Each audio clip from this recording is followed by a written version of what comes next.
I am Mark Warman from Graveyard Carz, along with my friend Don Jones. What are we doing here today, Don? Well, we're gonna pick up a 69 Roadrunner that Will painted special for me. He did paint it very special. But the best part is you didn't work on the car. Well, Doug did everything else. Well, the shop did everything else. Okay, so who put the shop in? But you know what? Who's riding in the car with me? That's what I'd like to know. I'm going to be riding in the car with you. I don't trust you. Who's driving? You're driving. Okay, I'm not good, driving that good. heap. I can't wait. Roadrunner for 1969. America's first low-price, high-performance car is back. And this year there's a convertible, a hardtop, as well as the original two-door coupe. There's only one place to catch Roadrunner, at your Plymouth dealer. Go take a look and see what Plymouth's up to now. This time on Graveyard Carz, Mark and the Ghouls go to work to bring a local celebrity's high school car back from the dead.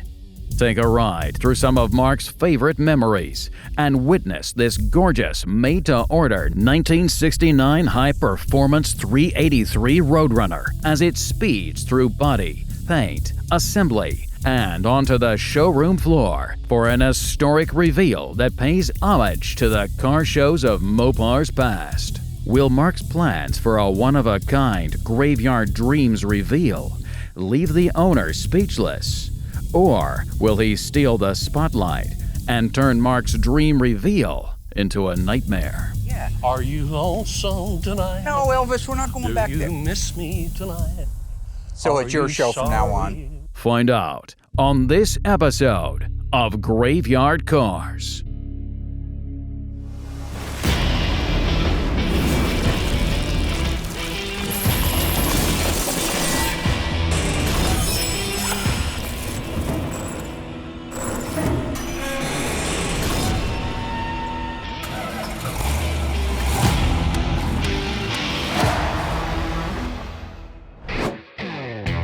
We are finally finished with our 1969 Plymouth Roadrunner 383 automatic, two-door hardtop in A4 buff silver. Now, while we've only been restoring the car for just a few short years, the backstory is the most important part of this, and that goes back to when Doug and I were just teenagers. So pretty much since the time Doug and I were old enough to even recognize cars, we both fell in love with Mopar, have been ever since. It's just the way it is. We got bit by the bug. Some of you at home know what that's like. So you go back to 1978, all right? Little dealership down in Cottage Grove called Don Jones Chrysler Plymouth. Doug and I would cruise down there and check out the cars that got traded in. It was a little Chrysler Plymouth dealership, and granted it's 1978, but in 1978, cars that we loved, 68 to 75 model Mopars, 74 model, they would get traded in over the weekend, and they'd go out in what we call rat row, just the poop row in the back. They were still waiting for titles. The cars probably were gonna get wholesaled. That was our goal for me and Doug. So it was a blast to go down there and check out all the cars. I remember all the ads on the radio all week long. It'd drive you crazy because you knew you were waiting for Sunday or Monday is when we go down there, because that's when the trade-ins got put in. And the ad on the radio, Don Jones, Cottage Grove Chrysler Plymouth, the working man's friend, just 3 trees past the village green. That was their catchphrase. And unfortunately, the dealership also burned down around that time. It's terrible. It did get rebuilt on the exact same spot, but it was never the same little dealership. Today, it's Cottage Grove Chrysler Dodge Jeep Ram, I think is the name. But Don Jones' son, Don Jones Jr., is the one who owns it today. So when Don reached out, what he wanted to do is find out if I could build him a replica of the car he had when he worked for his dad and was in high school back in '78, I believe.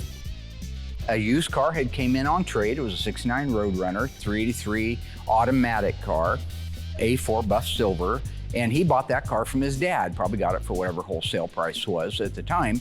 And he fixed it up and did things to it, like he blacked out the hood, and I can't remember if the half vinyl top that was on it, if he put that on, but I think it was already on there. Those were things that happened back in the '70s. But he wanted to see if I could build him a car that would remind him of some of the best years of his life, like all of us. So one of the things I wanted to do after we decided we were going with a two-door post Roadrunner was to break out my old original books. I have the original dealership data book, the original pocket guide for the salesman, the interior trim selectors. I've got all these. These are original books that came from dealerships. So I sat down with Don and we started at the beginning and we worked our way through, just like you would have done if it was 1969 and you were ordering the car new. So we could go through and we could select the exterior color, the wheels and the tires, vinyl top or no vinyl top, sport hood, no sport hood, meaning the V21 blackout. Did you want bucket seats? Do you want bench seat? Do you want console? Do you want automatic on the column? All these things we were able to select by going through those books, right down to the engine, the transmission, the rear end, the rear differential, and what gear ratio, disc brakes, etc. So at the end of that day with him, I had a complete build sheet for his car, exactly like, well, similar, I should say, to what would have happened in the day if you had wanted to order that car. So when Don decided on a two-door post, I was really glad he did, because a couple years prior to this, I had a client who had changed his mind about doing a restoration on a 69 Roadrunner. I basically bought the car from him and just had it sitting around for inventory should the day come. Well, the day came. And it was a good, complete car. It did have some rust on it, but it had the original numbers matching engine in it. It was a factory 4-speed car, interestingly enough, and Don, of course, wanted an automatic, so there's some conversions there. But it was really the perfect candidate for what we wanted to achieve. And I actually think, now that I'm thinking about that, I believe we featured that car in one of the You Make the Calls several seasons ago. It's the summer of '71, you're doing good. You got a good paying job, you got your steady girlfriend, life is great. You're looking for a car to go cruising with your buddies. You have the choice between a 1969 Plymouth GTX with a 426 Hemi, a 4-speed, and a 410 Dana rear axle, or a 1969 and a half Roadrunner, 446 barrel 4-speed fiberglass lift-off hood. F6 green is the original color. Which one would you pick? So as I say, this car was pretty complete. It has started life as a green car on the exterior with green interior. So obviously we're changing that. As I had mentioned, it was a 4-speed car. We needed to make ours automatic transmission with a console and bucket seats. Other than that, it just had some rust in some significant areas that had to be fixed. But again, a complete car that had a title with it.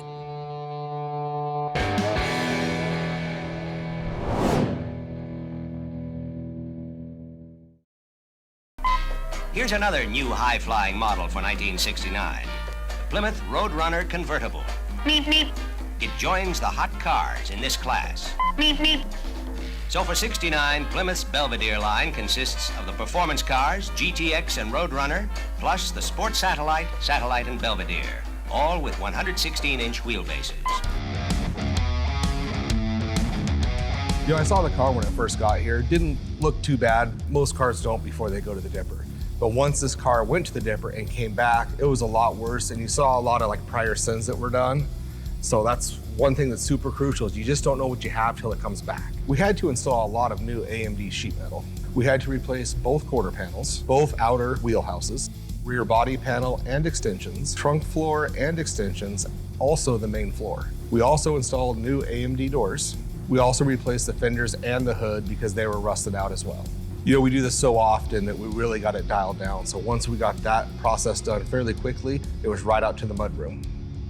So once Michael kicked it over to the paint shop, we did our typical prime, let it sit, block, and then we could start disassembling the car, doing the jam work, then putting the car back together and getting it ready for final paint. The paint coat is A4, which is called a silver, but it's more like a champagne color. You know, we use the BBC line. It was 6 coats to cover. The last 2 coats are like a drop coat to ensure there's no mottling and it all looks nice and even. After that, I was able to clear it.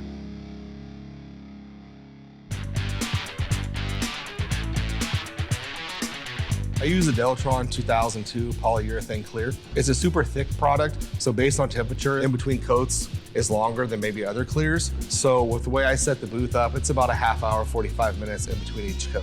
So once I finish clearing it, I kind of kick it off to the side to sit for a couple of weeks to fully cure. After that, I cut my guys loose on it to give it a cut and buff, and it looks amazing.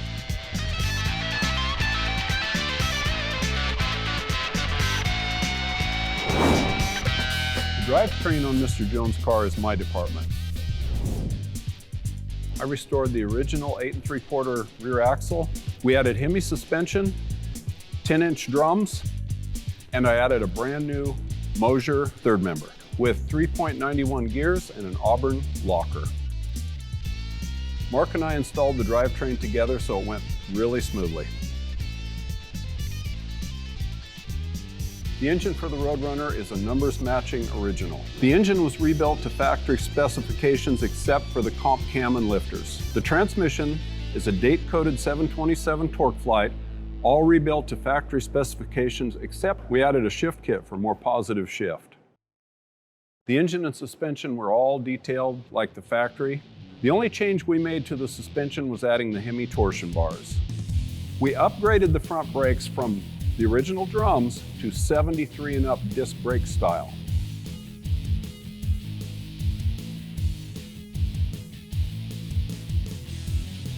Mark and I worked together on the installation of the engine and front suspension. What's nice about working together is that we have done so many of these over the years that we've got this down to a science. After Mark and I installed the drivetrain, I got together with Bubble Boy and installed the Krager wheels and BF Goodrich radial TAs.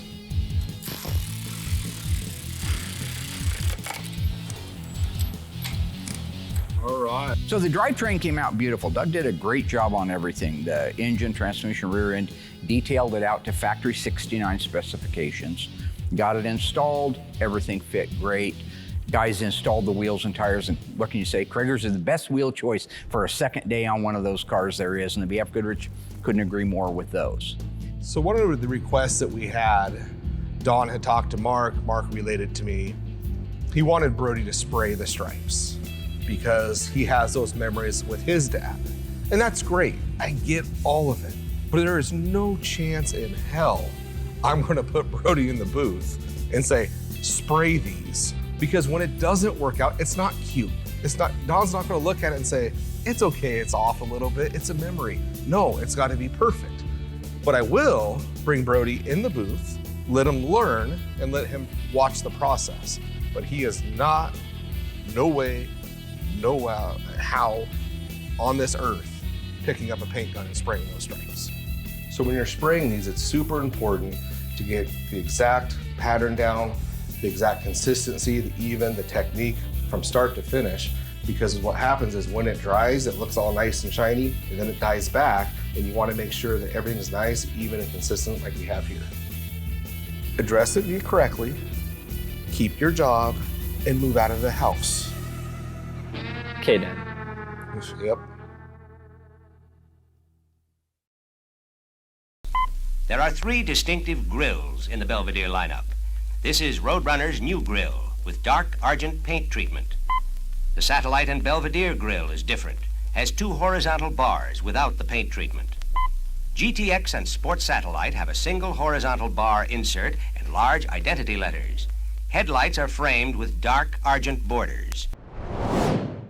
Don Jones Jr., when I first made the deal with him on this Roadrunner, 69 Roadrunner, beautiful little car, says make sure that you adjust the eye bolts. Eye bolts? Will do. What are they? The eye bolts, man. You know what the eye bolts are. That front end's got to go down. It's got to be low in the front and high in the back. Here's my picture. It's got to be low.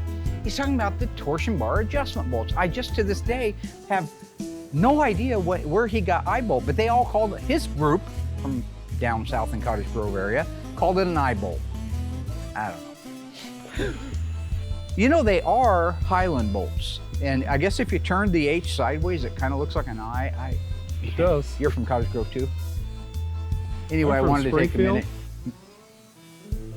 I wanted to take a minute and show everybody exactly how these work. Do you know how they work, Doug? Yeah, you screw them up to raise the car and you screw them down to lower the car. There you go. All right, cut. That's it. It's a wrap. Everybody understand? Good. What's wrong with that? Let's go over here. So this is the lower control arm assembly for the right-hand side. Now this is actually for a 70, right? Because the sway bar location. But this is how you adjust the height of the car, because this hexagon hole right here holds a torsion bar. You hear us talking about torsion bars all the time. Show these guys how that slides in there. I'm gonna hold that there.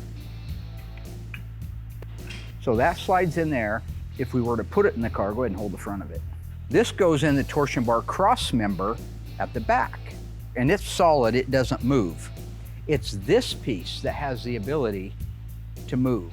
So this bolt is gonna come up, what he called an eye bolt, it's a torsion bar adjustment bolt, is gonna come up into that pocket, and it's going to make this thing turn like that. And we're gonna do it with this adjuster right here. So if you just hold that right there, you guys can see how this thing will work. Now, as that thing comes up, it's rolling this torsion bar. But if this couldn't turn back here, it's adjusting the height of the car. The more in you go with this bolt, the higher the car goes in the air. Right there is maxed out or very close to it. That'd be if you wanted to ride a wheelie. So we turn this around, come back down, and usually they're about that area right there. Tell me more about Roadrunner. I just love that beep beep horn. The Plymouth Roadrunner started out as a single model, a performance coupe at a low price. It became so popular that a two-door hardtop was added. For 1969, we have a third model, the convertible. It's beautiful. Isn't that leather on the seats? It looks like leather, but it's actually a leather-grained vinyl, rich and durable, beautifully pleated. This trim is standard on the convertible and hardtop, optional on the coupe with the Decor group.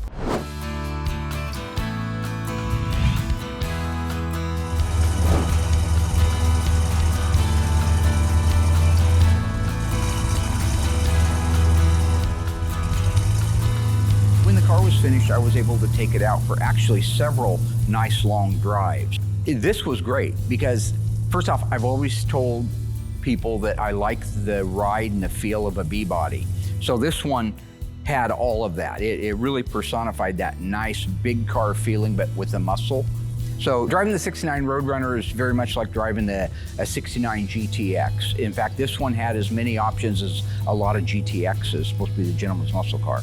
The motor sounded fantastic. It's got that nice low rumble like you would expect from a 69 Roadrunner when it was new. The steering is precise. It's as precise as it can be. It's aligned to all new stuff. All the joints and fittings and everything on it are new, but it's still old integral steering, so there is a little bit of play in it. But it did track and drive very, very nicely. Now, we converted this car over to power disc brakes. So when you hit that brake pedal, it also stopped really well, better than you would have gotten out of your drum brake setups. It's a comfortable car. When you're sitting in it, it's very comfortable. The bucket seats are kind of plush. You kind of sink into them a little bit. You've got a cockpit style dashboard in front of you with the wood grain wheel and the console. It's a nice, really nice package. As you're driving it down the road, I think you just begin to take that stuff for granted till you jump into a different model of car that maybe doesn't have all those things. And then you can appreciate how that car feels when you're in it. This car got a lot of looks when we're going down the road, because you stand back, it's a beautiful color. I'm not even sure it looks silver. Almost looks beige to me, but I'm colorblind, might not be. But looking out through the windshield, seeing the sport hood treatment on it, with the air grabber, it is fully functional air grabber. He optioned that out, the N96. Just really demands attention. So I'm getting all these thumbs up from people all over the place as I go down the road. Weather was nice, so a lot of people were out. And I think as I see it going around the corners in some of the footage that you're watching, it really does remind me of the difference between our cars that we had when we were kids, which were used cars. And when we spent money fixing our cars up back then, we spent it on a stereo. I put tuck and roll velvet interior in my car. I did put mags on it, I put headers on it, but I didn't go out and invest in rebuilding the front suspension so it would drive and track like it's supposed to. So when I see that thing going down the road, it really makes me think this must have been what it was like. had I been old enough to pay attention. I guess when that car came out, I was 7, so I really probably wasn't paying attention to 69 Roadrunners. It really, really is a beautiful car that we're going to be able to give to Don. I know there's no doubt in my mind that he is going to absolutely love it.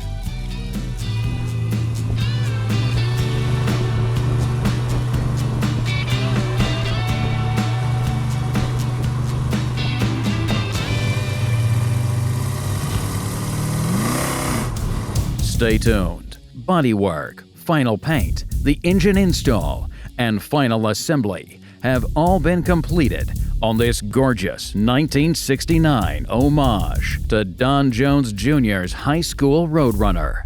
With Mark's nostalgic test drive firmly in the past, the preparations are complete and the plan is set.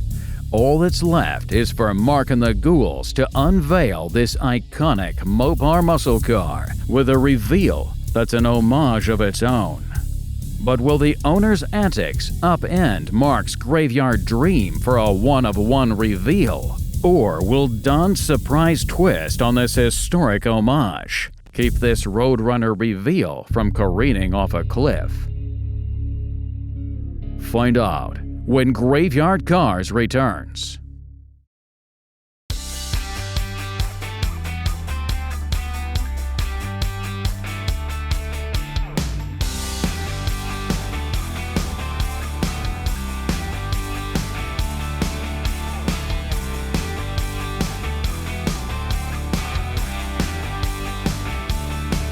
I am Mark Warman from Graveyard Carz, along with my friend Don Jones. What are we doing here today, Don? Well, we're going to pick up a 69 Roadrunner that Will painted special for me. He did paint it very special. But the best part is you didn't work on the car. Well, Doug did everything else. Well, the shop did everything else. Okay, so who put the shop in? You know what? Oh, I was ready for this. Old Don thinks he's the only car salesman I ever dealt with. I've been doing this since 1984, man. I've dealt with all the California cowboys, slick talking, let's work out a deal in the back room salesman. This is Trey you're talking to here, man. Look at this.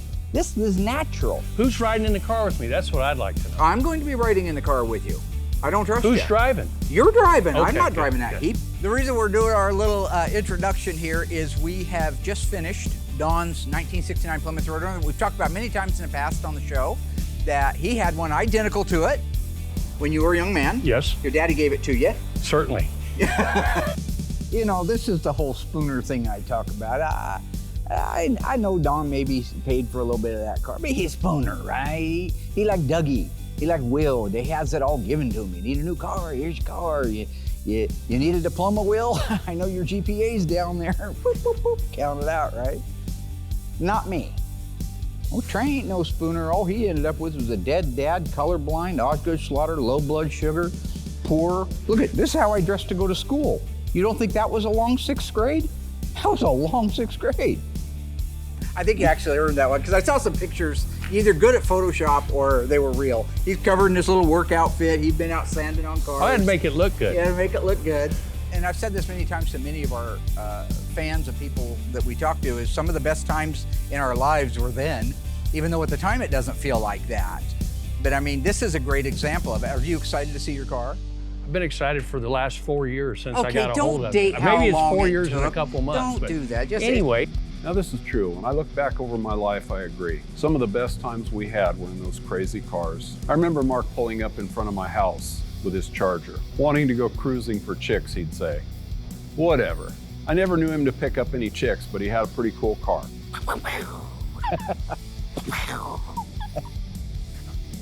Me and Don could be like Abbott and Costello. Okay. All I wanted to have was a sentimental moment, but you can't do that, can you? Well, it's just not in your wheelhouse to do. Yeah. Are you lonesome tonight? No, Elvis, we're not going back Do there. you miss me tonight? You know, Don's a character, great guy, and I tell you what, if you think Mark is a natural on camera, I've seen 100 guys on camera get nervous and turn red and can't talk. This guy was meant for camera. He couldn't be happier being in front of the camera. He just wanted to talk the whole time. Did you like his Elvis singing? Did he sing? Yeah. Oh, I had Layla there and she started getting cranky, so I left.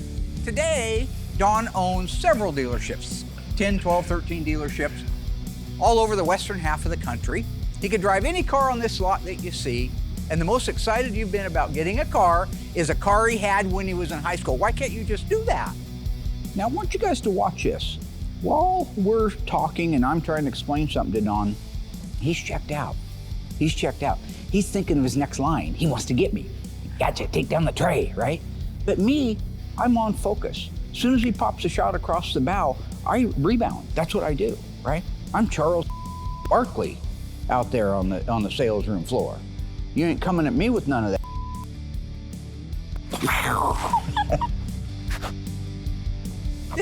I know you're used to being the big Let's fish. go look at it. You ready to look at a 1969 Plymouth Roadrunner? This is gonna be great. I can't wait. I like your shirt. I'm excited. It's very slimming, but I saw you when you were in blue. There you go. Hey.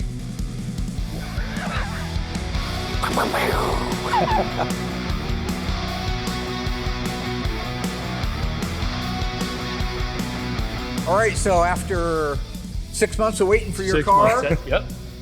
I think you set a record on this quick build. I did. Well, we did Mr. Martinez's a little bit quicker because I forgot the dates, but that doesn't matter. As long as I'm in the top 3, I'm okay. The point, you're in the top 3. You're excited to see your car. I can't wait. It's not. What year did you own your car? 78. Came in trade here in 78. In 78. 78. You went up to your dad, said, "Give it to me," and held your and hand he up. laid a couple thousand on me too. Couple That's how grand it was, and a full tank of gas. No, and a cooler in the back. Yeah, there it is, right there, right? Gives him the car, $2 grand cash, and a cooler full of beers to cruise around. You know what I'm saying? You know what I got? I got a collapsed disc from being a pallbearer at my dad's funeral. That's what I got, no charge. That was good. Need a minute. I'm okay. Let's go. Let's unroll the car. Are you gonna do it? 1969 Plymouth Roadrunner. Let's do it. See what you think. See if it's any better. That's pretty cool right there. I forgot about that. Look at that. Let's go. Let's unroll the car. Are you gonna do it? 1969 Plymouth Roadrunner. Let's do it. See what you think. See if it's any better. That's pretty cool right there. I forgot about that. You know, all kidding aside, when back in the 50s and the 60s, probably before that, I don't know. I know even up into the 70s, the Lincoln Mercury dealership that I worked for talked about it. When there was a new car model, it came in on the convoy truck or on the train covered. And when they unveiled it, they usually unveiled it at big shows like Chicago or New York Auto Fair. It was a gala event. When they unveiled these cars, there were girls, models, there was music, there were bands. I mean, it was really something. They were proud of these cars. They wanted to keep them under wraps. They wanted that awe factor, a real live awe factor that you're only gonna get from the very first time you see a car. Look at that. And no offense, but I doubt very much your car looked like that in 1977 because they didn't look like that when they roll off the showroom floor. Wow. I told myself I wouldn't get emotional. That's okay. Okay, and That's okay. Wow.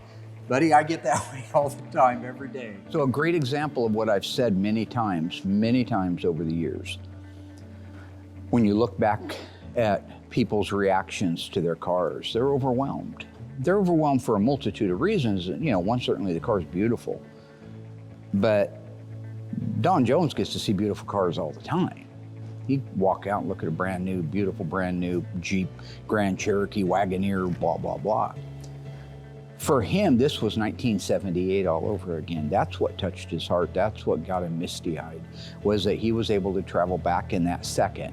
He won't be able to go back and relive this moment, but he can create a whole bunch of brand new moments with that car and get in the car with his buddy and talk about how awesome it was and relive the same journeys out to Cottage Grove Lake and cruising the gut. That's the whole point to all of this. These cars are a powerful key to our past. And something like this just reminds me that even somebody of his stature, Brett Torino, very wealthy person, look at the fun and the joy these cars bring them. Nothing like it in the world, man. It's the best choices, I think. It's a wonderful color. I mean, the fact is you just got a used car back in 77. But now that you put it together, would you do anything different? Even if you hadn't had a silver car? I'm glad you guys picked the hood treatment. I mean, Yep.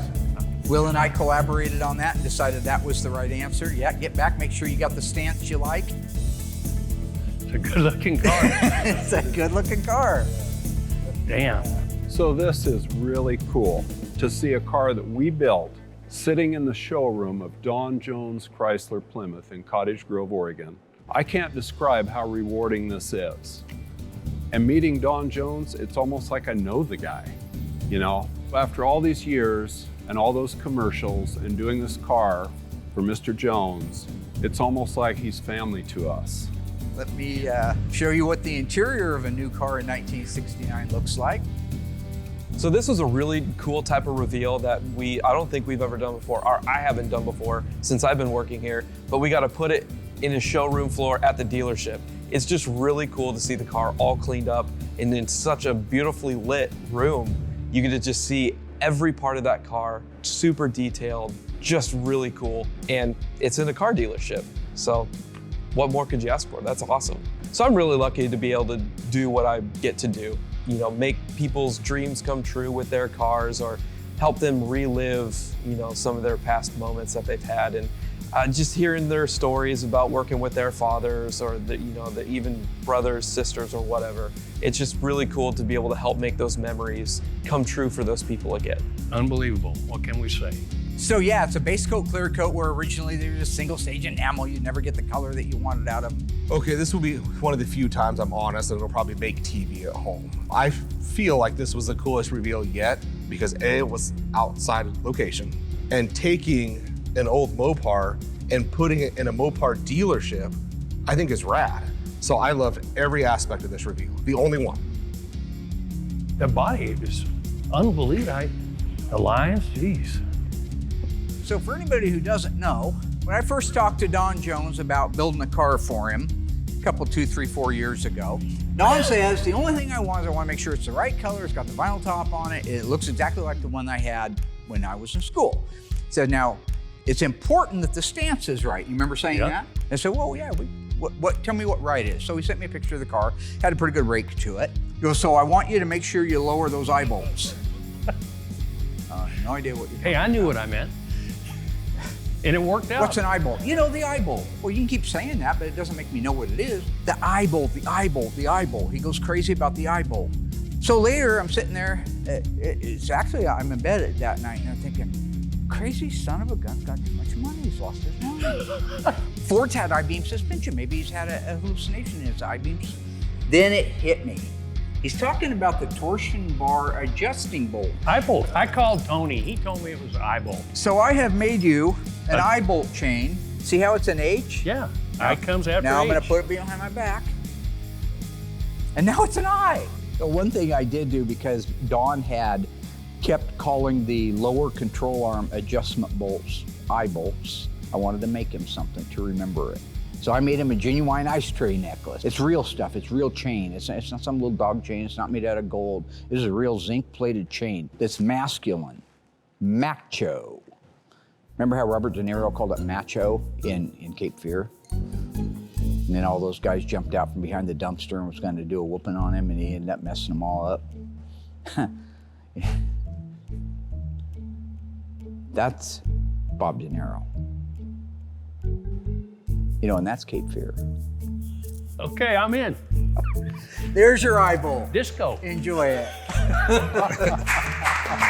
Hey. All right. No one else got one, right? Nobody else this is the ever only going to one. get an eye bolt. That's for you to hang up in your den. Hey, can't get any better or whatever than it that. is you do, and there you go. I'm gonna walk downtown and I action hand with this drilled on. it, I hand polished it, and I even made the chain. Okay, I bought the chain. Doesn't matter. Here, hold this. I don't want to scratch this car. Why don't you have yourself a nice seat behind there? I know that you're a tall fella. I don't expect you to fit. You probably fit in 77, right?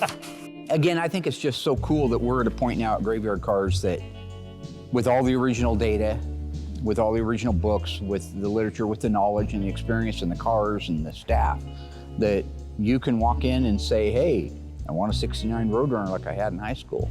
You got any pictures? Because if you do, we can duplicate it. Yeah, see, you put a few pounds on, haven't you? Yep. That's okay. What can I say? I put on 10, it's mostly muscle. What are you laughing Hey, no, I coughed. Yeah, there's a lot of pollen in the air down Thank you. Wow. there. Put the wood grain sport wheel on there. You wanted the AM, FM. I don't know if your car had a factory AM, FM or just an AM, FM in it, but AM. Factory. It was a factory AM, but that's the AM FM. I didn't want to spoil you with rear speakers. You can do that on your own, but it's got an AM radio in the front. There's your console. Now your car was a column shift. Yep. Yeah. So we got a console in That's there so for you. cool. Just a little nicer, you know, just a little nicer, luxurious package than maybe your car would have had. Unbelievable. But I think this is the kind of car you can just keep till the day you don't care anymore about anything, and always know that you've got a beautiful car. You do this every Sit in day, there. so you're not used to it. No, I understand. Stuff is brand new. I just need to park it somewhere and just sit in the car for a while. You could do that. We could put some beers in there. You go out to the lake. You're married though, right? Unbelievable. Probably couldn't get out of the car. Have to stay in the car. This is a chick magnet. You got to be careful driving this. You remember what happened when we were on the gut back in the day?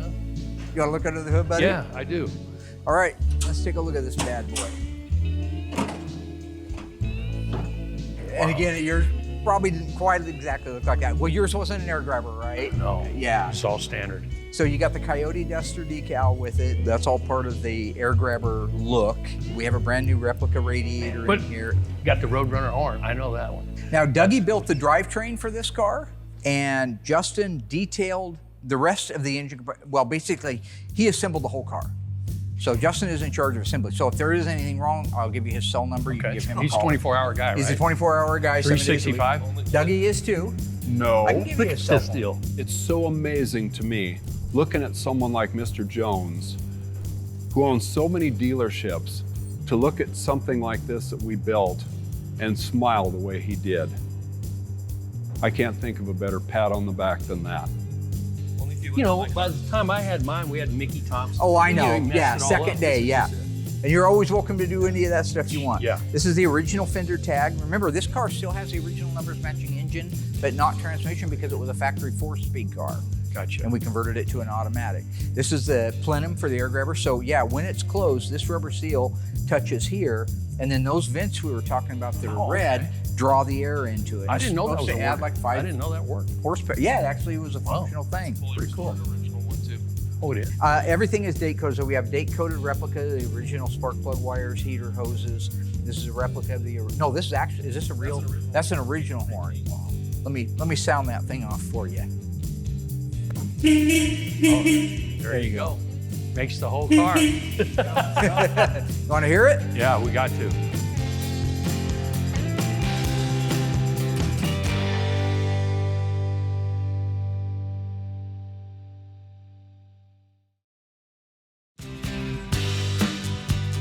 Want to hear it? Yeah, we got to.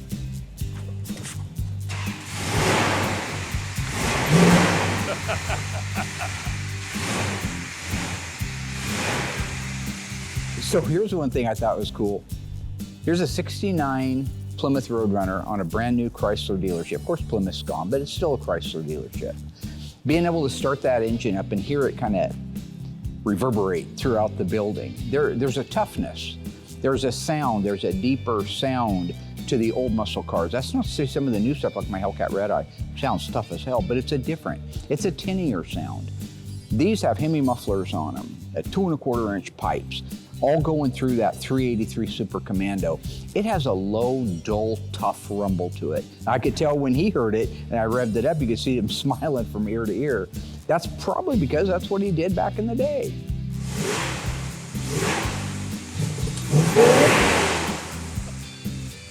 Wow. Awesome. Now I know you can drive any car on the lot, but that's cool. Thanks, Mark. Thank you. Appreciate it. Thank you. All right. Thanks, Doug. Okay. Thank you, Don. Thank you. Oh, that's great, man. Thank you so much. That's cool. This is wonderful. Yeah, so nice. Just love it. I'm going to look at it for a little bit. You guys go eat. Awesome. Hey, I can't thank you enough, okay? True pleasure. Thank you. Unbelievable job. Thank you very much. Appreciate it. Thanks, guys. I appreciate it. Unbelievable. Just a killer car. I love the choices you made. I love the choices you didn't let me make. I mean, I know that all these guys get up here and they, oh yeah, this is exactly just what it was. It's really cool for me because, we're close to the same age. I'm a few years older than you, but still that era. and remembering these cars when they were really on the, I mean, this wasn't a novelty like today. This is a novelty for you and it's a great memory, but you don't need to drive it to get groceries. You drive your new Ford or your new Dodge or your new whatever. But back in the day, these were transportation cars, and that's why we didn't quite treat them with the royalty and the care and the things that we did. Yeah, but it's all I wanted to drive. I know, It is. yeah. Well, you could have had, it was 77, your dad had a Okay, Plymouth would you rather dealership. driven this or a 77 Aspen? You tell me. Think about that, we know. I think I right? know the answer to that one. Well, now you're talking of an Aspen with the 318 because, I mean, Oh. hard to argue with that. Well, Don, it's a pleasure working for you, sir. Thank you. Thank you very much. Thanks, All right. guys. Let's grab some Can't bread. thank you enough. Great job. Good job. All right. Okay, go eat. Let's eat. So, in all honesty, the reveal was awesome. And then to cater for pretty much our whole crew and his own crew. And then he's such a family-oriented guy that he wanted the wives there. So I was able to have Heather come down, bring Layla there. Brody's already there. So I got a good group of my family being part of it, which is few and far between to get a moment like that. So to have them there, honestly, was awesome.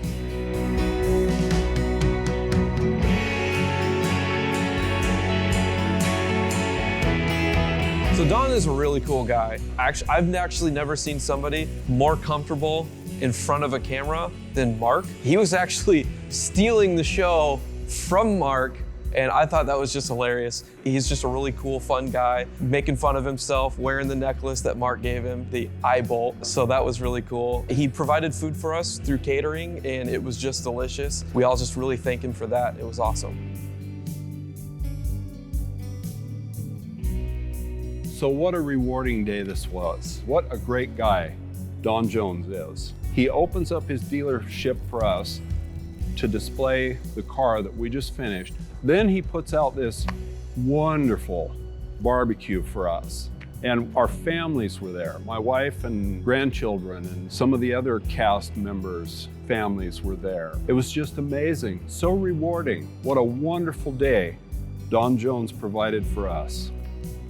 Guess what, Mom? You're on camera.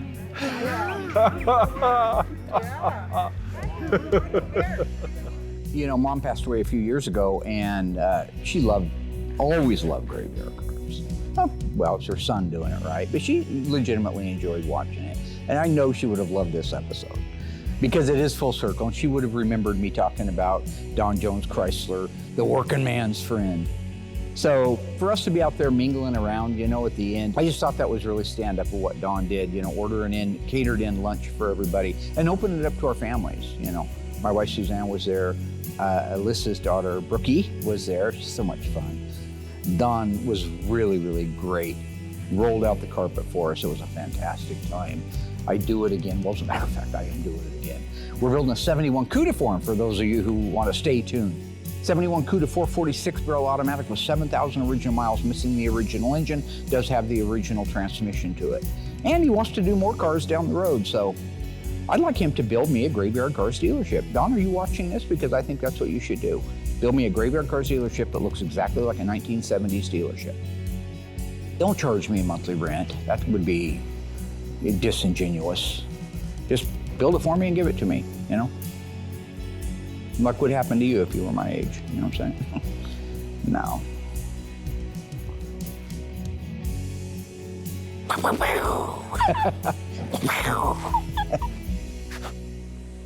How is it? Good. Tony, do you have one? No, Tony don't have one.